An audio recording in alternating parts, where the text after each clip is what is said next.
Hi, I'm Dave, back in the garage, and of course, along with the 944 that I've been working on for a bazillion years, and I'm trying to make some progress here. It's so at the moment I've got the engine.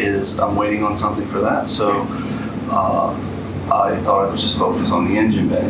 And so what I've been doing is removing as much stuff as I can, trying to take care of all this stuff. And there's there's rubber stuff. Actually, I have some here that was on the back here, and it's kind of, I don't know if it's rubber or what it is, but it's very brittle, and it's kind of crappy stuff. It's looking ugly, and I thought, well, I just don't need it, right? Get rid of it. And so also I thought that there's also the inside where the transmission goes, the transmission tunnel is like a rubber thing too. And I thought it was the same stuff, but it's not. It's actually kind of pliable rubber. And so I'm just gonna I'll just keep that, and I'll just replace some of that insulation stuff around it because it got all tore up, all that silver, I don't know, aluminum foil stuff, whatever that is. And so the plan now I went through here already, cleaned up all this stuff, or removed most everything. And the plan is to spray it down, degrease it, and see if I can get like a wire wheel or something to remove whatever glue the stuff is here, make that look as decent as possible, and then probably prime it and paint it or something, so get the engine bay at least to a point where I can start putting everything back together and at least have part of the car that's looking good. So here's the engine bay as I start off, and you can see it's kind of dirty and dingy, and since I've had the engine out, I might as well go ahead and take care of it. It's the time to do that. At this point, I've already removed the air conditioner lines and the heater hoses, and the heater box and the AC box have been removed, and I had to get the air conditioner, or the dashboard out to do that. I didn't take any video of that, but I did take a lot of reference pictures. In fact, here's one of them. This is what the dash looks like now, without the dash actually, and the heater box is on that one. So you see that black firewall material. I just always thought that looked kind of ugly and wanted to get rid of it. It's all brittle, so I thought it would be a good time to do that now. And one of the first things I did was the brake, the master cylinder and the brake booster. And under the dash, you see there's a clip right there, and I think that clip slides out, so I popped it off there where that clips in. It should slide out, but I used a bunch of PB Blast or everything. It's in there pretty good. I had to remove it with the bolt back there, but anyway, there's 3 bolts holding the brake booster on, and once I removed those, it was pretty easy to get out. And here's the shot. Here's the brake booster there when it's out. There's 3 bolts and the other piece that came in. Now this is just basically this is a reference video to kind of make sure I take video of what is here, and hopefully this will help me put this thing back together again.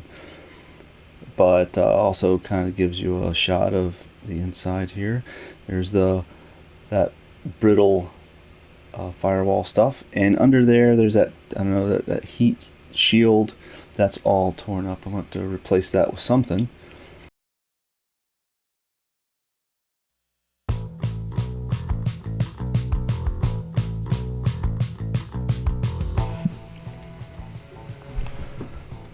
Alright, so here I am removing the bumper.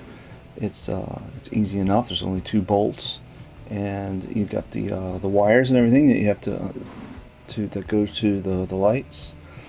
Now that one of the bumper pads there is kind of messed up. I'm gonna see if I can't repair it and put it back on. I thought about removing the bumper pads altogether, but I don't know. I kind of like them. I don't know. It's going back and forth on it. Maybe I will remove them. I don't know. Anyway, we got here's addressing the firewall, trying to just remove and take care of all the little things. I tried to bag and tag as much as I can. There's no procedure for any of this, but not that I know of. And as a matter of fact, I haven't seen anybody on YouTube do this very much. Maybe I just haven't found the right ones. I took several camera angles of the same thing, just trying to just to make sure I have it documented where what I've removed and where it came from and all that stuff.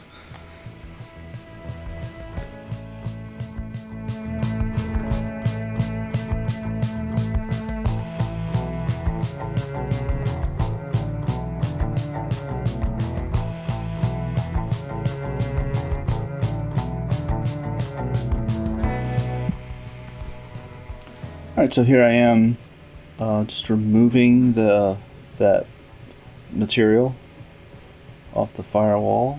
I assume this does some kind of sound deadening or some kind of heat insulation stuff, but hopefully I plan on putting some stuff inside some dynamat or some kind of thing, some sound deadening in the car. Hopefully that'll help out. But I don't know if there's a replacement for this stuff. I don't know what people normally do. I think just removing it is fine, as far as I know. I'll find out, I guess. It'll look better if nothing else.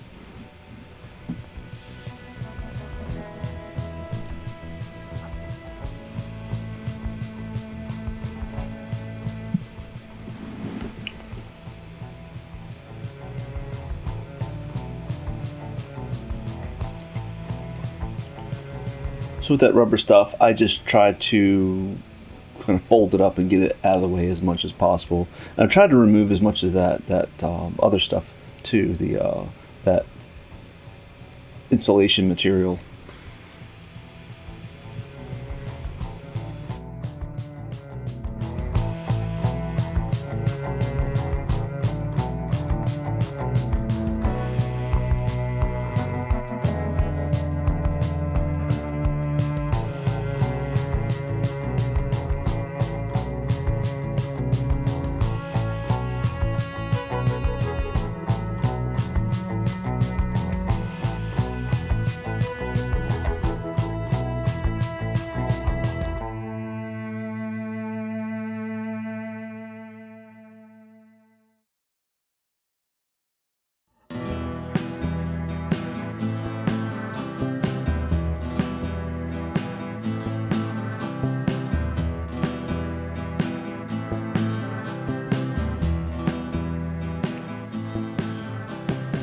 Removing some of the windshield washer components there. That's the motor.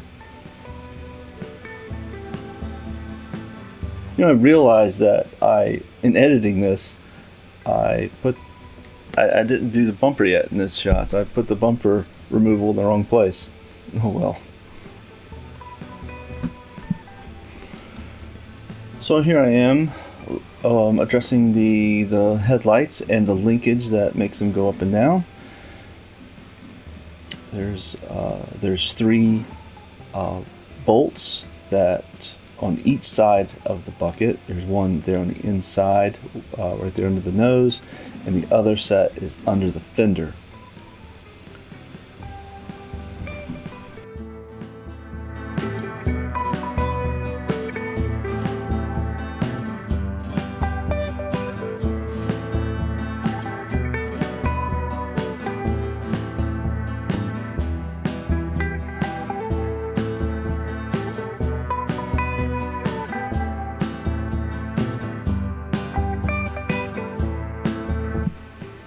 So I eventually came to the conclusion that to get to those three bolts, it'd just be easier to remove the fender. It's not that difficult to remove the fender, and I thought I wanted to paint these things individually anyway, so it seemed like a good idea.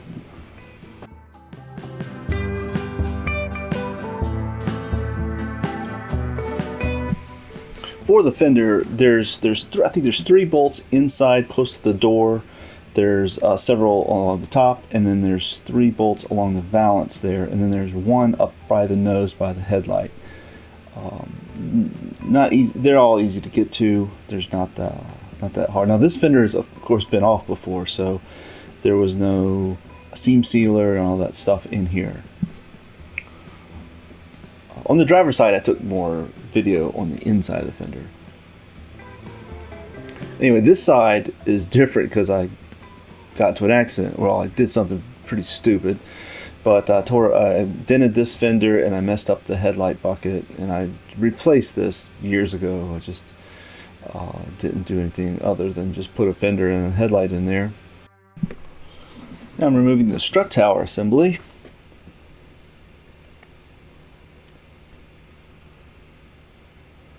I propped that up on one of my roll-around seats to make it easier to come out. And here's the 3 bolts that take to on the other side of that headlight bucket. Spider webs, of course. There's only one bolt holding that thing on the bottom. I don't know if there's more to that or not. I know there's like a place on one side that I don't see where there's like a hole, but I don't see any place where you could actually bolt anything. Anyway, this did give me a little bit of a trouble to get this off. This was probably just me. In fact, I took this is a different day here, a different shirt. So you know, it just took some doing. I had to pry it off of there, to pop it off. I don't know why it took so it was so difficult. In hindsight, it's not that difficult. I don't know. I just said I had to pop it off. Anyway. Later on, I found out that there was a clip that I had missed on the opposite side of that ball there. All right, moving to the driver's side fender. I removed that charcoal canister and also the antenna to get to the bolts there and remove that.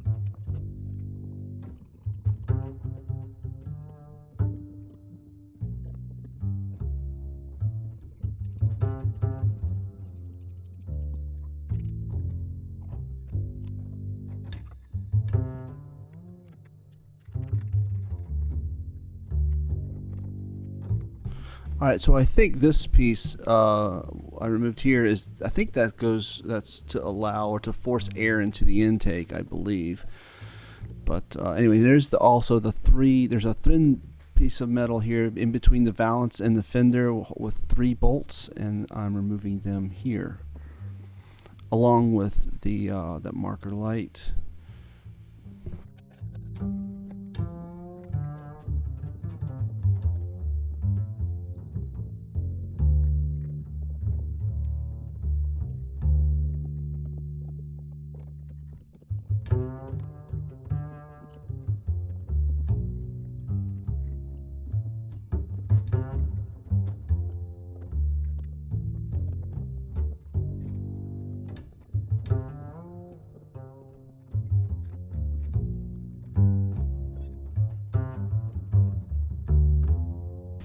And this is taking the driver's side fender off. Now the driver's side fender, you know, but the other fender I have that was off before. As you tell, it was a red one. It was a different fender.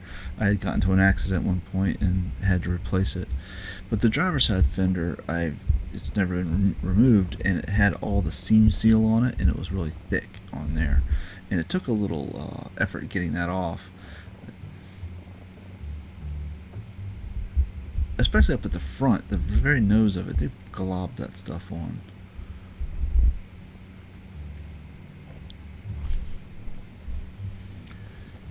Now my son comes into the garage and helps out. We're going to take the valance off here.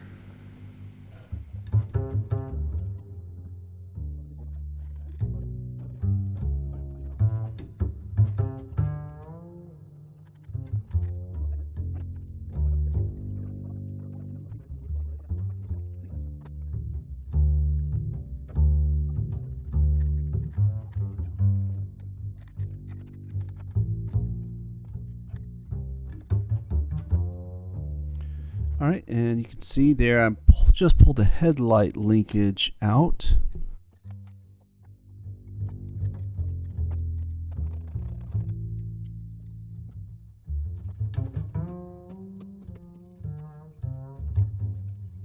Son's still working on the valance. Now it's out.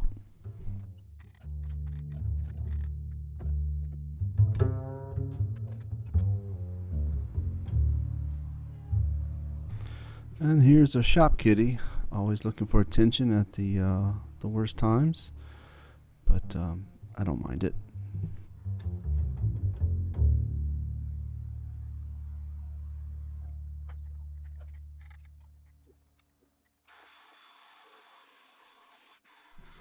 And here I am with the wire wheel and a drill, just getting rid of as much of that glue as I can that held on that insulation stuff.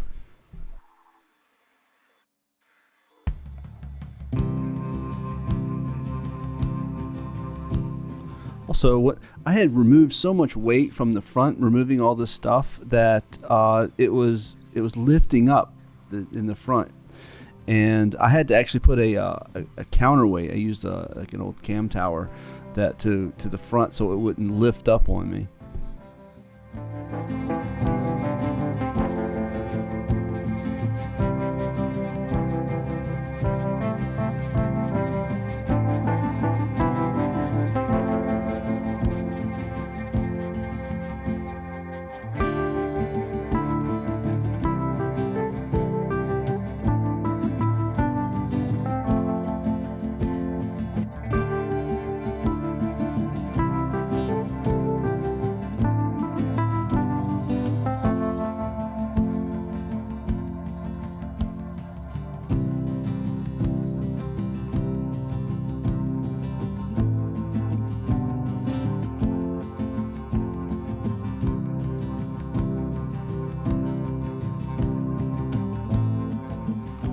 And it's just me just cleaning the firewall more. I guess for hindsight, I probably should have cut this out, but oh well, I didn't.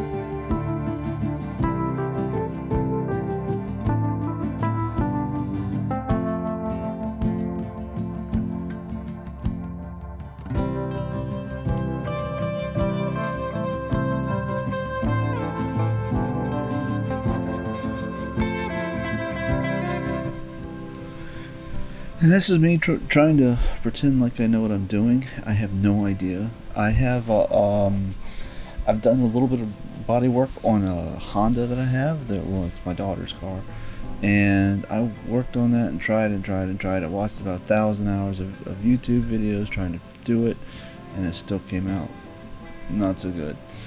But it's probably better than it was. I guess I can say that. But definitely all the sanding and everything I did, it's still got divots and it's not straight. But anyway, I tried with this one. This is a small spot anyway. Hopefully the nose will come out all right. Another thing too, on the for that emblem, the emblem was it's like a friction fit in there. It just pushes right out. It's easy to get to it when you don't have the radiator and the condenser in the way. I imagine it'd be pretty difficult to get to, especially with the early cars, because the nose doesn't come off. I think the later cars are bolted in. So at this point, I'm just cleaning as much as I can with some, I think this is degreaser. So start with some degreaser, then you do some prep and ready. So what I'm doing is going to put some Por 15 in some of the rustier spots. The car is pretty rust free for the most part. There's a couple of little spots, but no big deal at all. But there's some spots where that water collects, including the battery tray here. The battery trays, as you probably already know, that it's the place that does tend to rust because water gets in there and it doesn't drain. But so you can see, I turn the lights off to see what I have here, and there was way more holes than I thought. I couldn't see this without turning the light off and putting a flashlight underneath it. It was kind of surprising how many holes there were.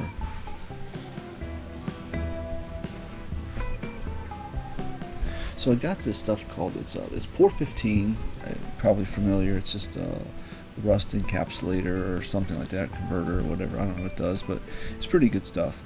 It's really paint, but this particular stuff is Port 15 patch, which is made specifically for this kind of thing, for little rust holes and just seam seal kind of thing, and just and it works pretty good. So I'm just laying it on, kind of is thick, kind of. It's spreading it out.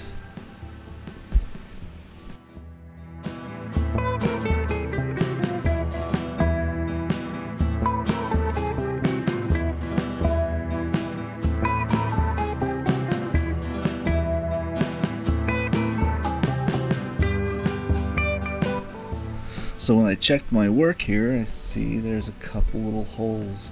These are the bigger holes, I guess. It wasn't thick enough. So I just had to lay it in a bit thicker in a couple of spots. But once the stuff dries, it dries like rock hard. It's pretty good stuff. So once that's done, I'm doing it again with the degreaser, metal prep stuff, and eventually going to start put the paint on and rinse it out. I don't know the directions off the top of my head, but it's on the container. Yeah.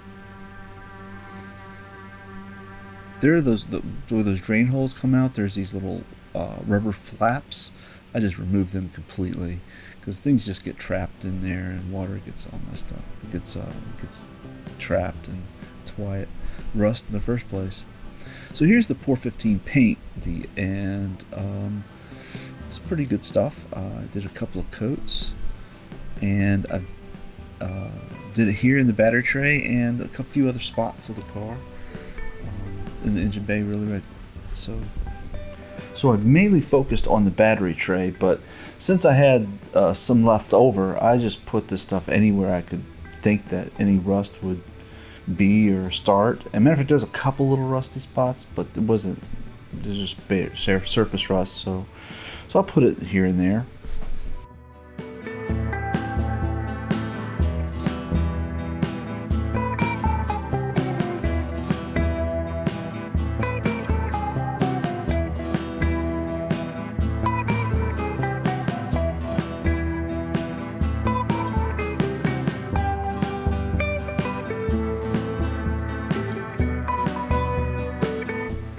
So once the engine bay was as clean as it was going to get, I then prepared it for paint. So you see my garage here. We put the plastic up and shot the primer, and here it is, all one color now.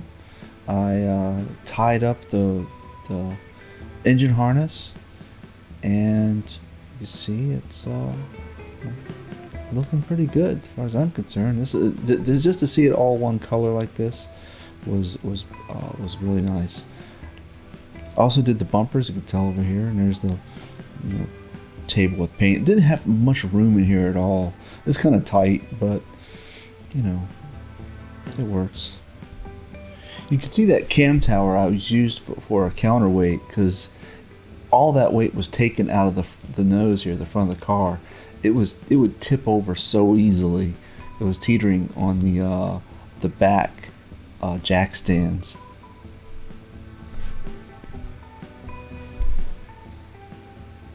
Yep. So now it's time for some color, and I'm gonna do that on the next video.